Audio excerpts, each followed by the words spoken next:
captain's house that people like to talk about. And the Pierce Haskell Hallett House was one of that type. Here we have the two houses on Pleasant Street that actually are very reminiscent of the other one. And what I'd like to do is refer you all to Prudence Fish's book, The Antique Houses of Gloucester, which is really very thorough on the details of each of these houses. And in the meantime, I'll continue on with the interior. Thank you, Zillow. Some of these houses get advertised on the web, and we have them to thank for this, and I hope I didn't need too much permission to use them, but this is educational purposes. We've got the interior of that house, and you can see the very fine details of the interior from that period of 1806 or so. And these buildings actually, I believe the one closest at least belongs to the Cape Ann Museum. So it shows you the potential of one of these, and also what the Pierce Haskell Hallett House looked like when it was done in the early 1800s. And it does have details that go back even further. If you notice, the door on the left is a Georgian type of door with the little panels in the middle rather than at the top. In the Federal period, they were 6-panel doors. They called them Christian doors with a cross at the top. Well, the Georgian period is slightly earlier. Those doors on the left there went out of fashion around the 1780s or so, 1790s. And then you get to the third story in that house, and you see a simple band molding around the fireplace opening and simple trim around the windows. But that's the story of the Pierce Haskell Hallett House and the way Caliph House and the way it evolved. You see on the left here, it's fortunate this takes that half of the house and turns it into basically a half house, which is what the Pierce Haskell Caliph House was, we believe. It had the doorway on the left, according to one account. And that can be debated. It's conjectural, but they did exist. And we saw that one example earlier. And on the right, the full house. Now here's again on the left, a 1915 view of the, let's say the Pierce Haskell Caliph House here, because it's still got the elm trees, it's still on its original site, it still has all of the later additions from the mid-19th century, and the twin big chimneys up there that disappeared at the time of the move. Then we get to the period of the turn of the century when the Moose Lodge took it over, and you see it lifted up, pushed back, and a great stone retaining wall put in with a grand staircase, and the moose, I wish I had seen the mooses, and the porches added. But those details were additive. They didn't really destroy it. On the interior, of course, some of the trim remained because some of it remained until it was demolished recently, and you'll see that in a while. But here's my conjectural restoration of the house if it had been a half house in the Federal period with its 3 stories and the doorway at the left and the Jacob and the Asher Benjamin doorway. That's the way it could have been restored. You see the retaining wall still there, and this is a conjectural possibility of what might have been. And on the right, another possibility is, oh, just make it Moose Hall period. And then here's the Haskell period, late or mid-19th century restoration. That's another possibility where, you know, most of these houses do not have their original cladding on the exterior, no matter when they were built. They've been restored or replaced. But that was another possibility with the frame still intact. The exterior could have gone back to that period with the chimneys and the elms and all of the period pieces. But there, of course, today, or as it was recently, it was an eyesore. But it was part of the context of the street. And here, you know, the City Hall, and this is the view down toward the water. Another view up the street with all the different periods of architecture. There's not one consistent period or style right here, except this corner had 3 or 4 Federal period houses on it, and it was a kind of a old corner in Gloucester. like the old corner in Boston. And here we have the evolution of the house belonging to the Art Association. You can see they've replaced the windows. It's not all original either. That's a great 1920s photo. So they've done some restoration there too. So even the buildings that we think of as pristine have all very often been restored, or at least parts of them. Then finally we have the context again, the Art Association and the Greek Revival building there. And then we have the poor old Moose Hall on the corner, and the possibilities were kind of endless. It was then that Steve and people came to its attempted rescue, just like the John Hancock House. And the demolition of the John Hancock House in Boston, of course, started the preservation movement in 1863. That's why Old South was preserved later. But this is perhaps the result of too much demolition and not enough creative thinking. You've got the parking lot on the opposite corner, and there's the Moose Hall, and there's some of the uncomfortable additions. We'll look at the house in detail. You can see that the columns of the porch were all pretty much turn of the century. It had been filled in with this ugly infill that could have been removed. The stucco wasn't great, but could have been replaced or altered. But here we have the interior. Some of these 18th century doors remained, and the house, which could have been built in the 1780s by David Pierce, you see these 18th century details and the heavy, heavy timber framing in there. So the possibilities were there, and I understand the frame was solid. There you have an 18th century surround up in the attic, very similar to the one in the house opposite. You see a second one. You see the little border of the wallpaper left there, probably from the period of the Haskells.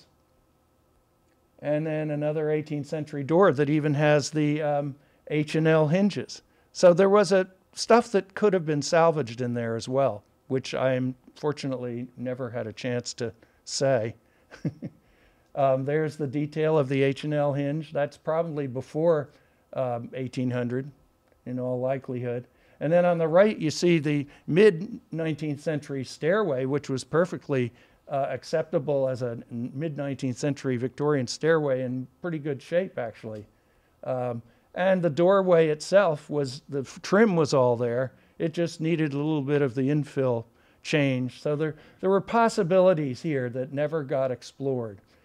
So here we are, and we're trying to fight off the inevitable, but I wanted to point out here that Joan of Arc, the reason that you know this is in Gloucester and not somewhere else in this photo is look at the building in the background. That's a hipped-roof federal period house, and I'd say looks a lot like Gloucester. Now, what do you think? Where could this other one be? So that shows you the importance of context. And that's in Paris, of course, but the context tells you what about this place. And so here we are. This is one of my possibilities on the left. You know, if people didn't like the mooses, they could have them removed. On the right, I thought maybe some dolphin sculptures would be nice. And then, unfortunately, this is the end result. But we have that view opened up of the building behind it. So that's another thing to keep in mind when you go around demolishing buildings. And then we have at least a little pocket park, and we have some pocket parking along with it.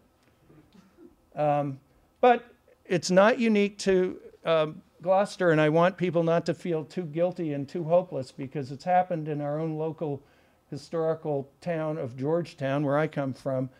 No less than 5 houses, and actually I believe 6 have been demolished within the last 2 or 3 years. And this is just the lament for those. And this is one close-up of the demise of one of the more picturesque ones. It turns out it was quite substandard on the inside.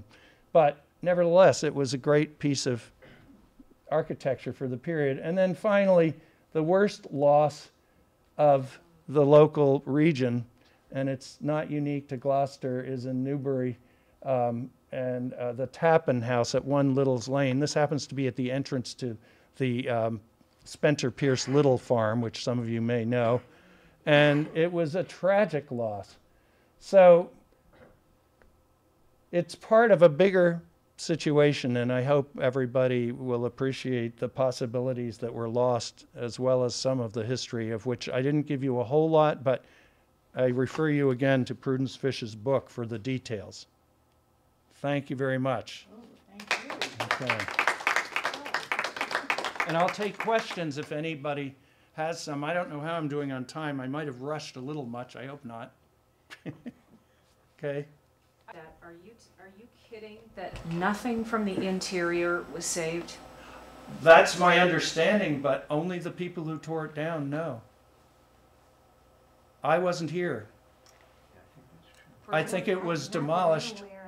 I mean, did they do so this in the quickly. dark of night? Just about, because I was having it.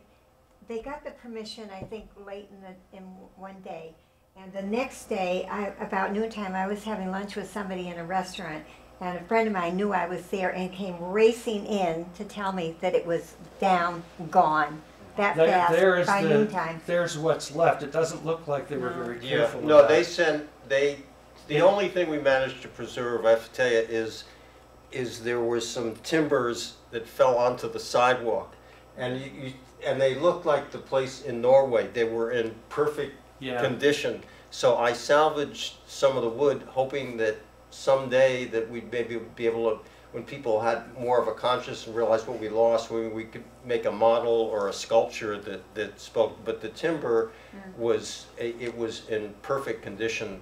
So I was tempted to go on to the site to save more after, later, but I didn't want to get arrested. It wasn't worth that. But that's, unfortunately, you see, I think what happened, what was going on was this whole myth had been built up.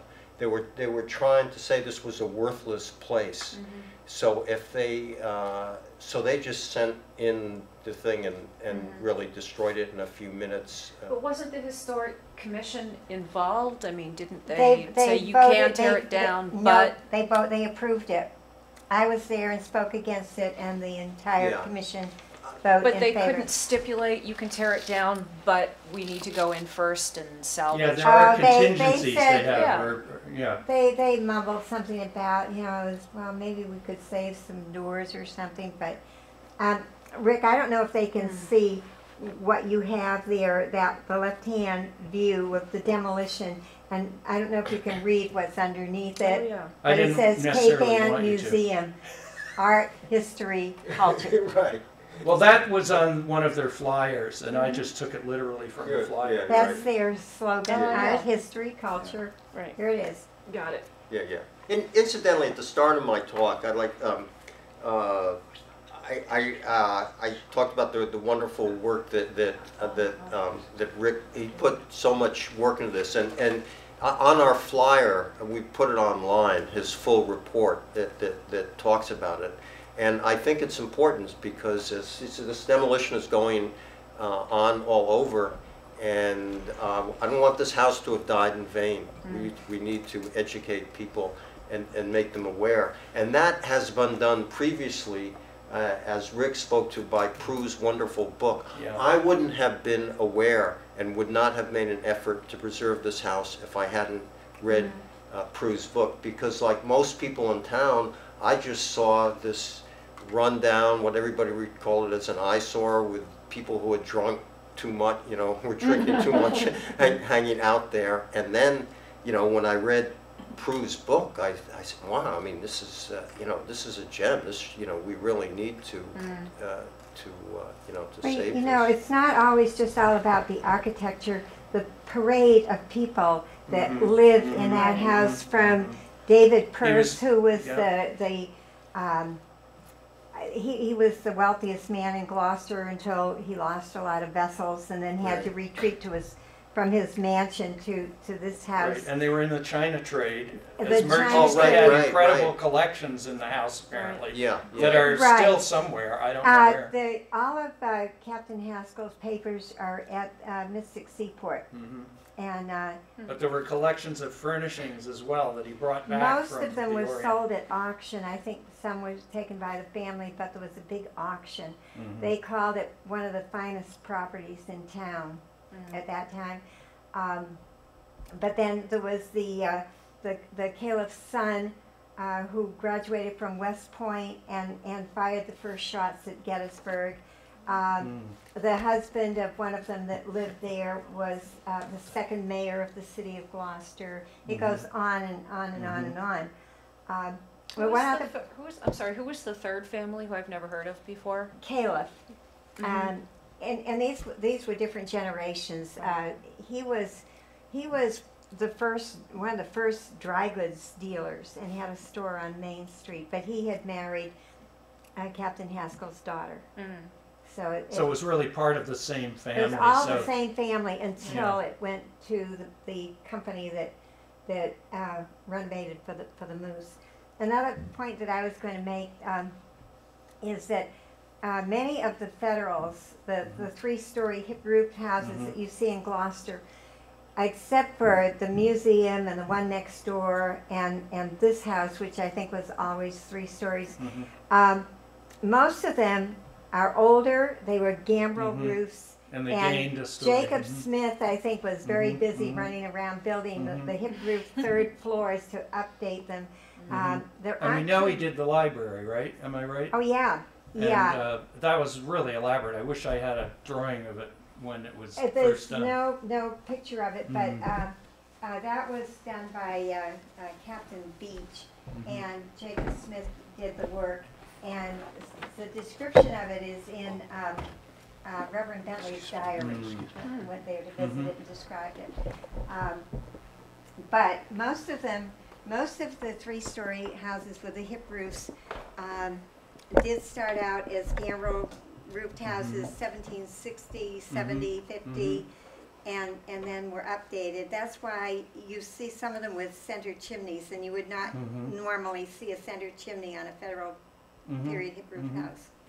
They did evolve, and that's some of what I was trying to show, was that nothing very much stays the same. And I meant to make 2 other quick points. One is that the Shirley Eustace House, if you've been to see the Governor Shirley Eustace House in Roxbury, if you want to talk about hopeless, that took 70 years to restore. But it was known as the Shirley Useless House. And now you go down there and see it. It's got programs for schools in town. It's got all kinds of orchards growing around it. They're doing urban agriculture there, and it's amazing what you can do. And if you can get a tour with Rick, it'll make your day. Well, I'd like to know how you got into this, say, after college or... well, what happened was I was born into it because my grandfather was an architect who went to Columbia in the first graduating class there in 1885. And then my father was an architect, and I followed him around as a little toddler around his restorations in New Jersey. And then we moved up to the Cape, and I was in Boston at, And where in New Jersey? it was a place called Scotch Plains.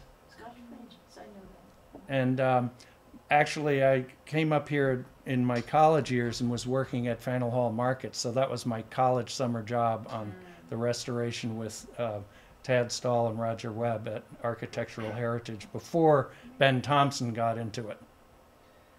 Oh, that's... So then that's how I evolved and went to Columbia in preservation. So, Have you ever been to Salem, New Jersey, by the way? well, I know about it. It's great.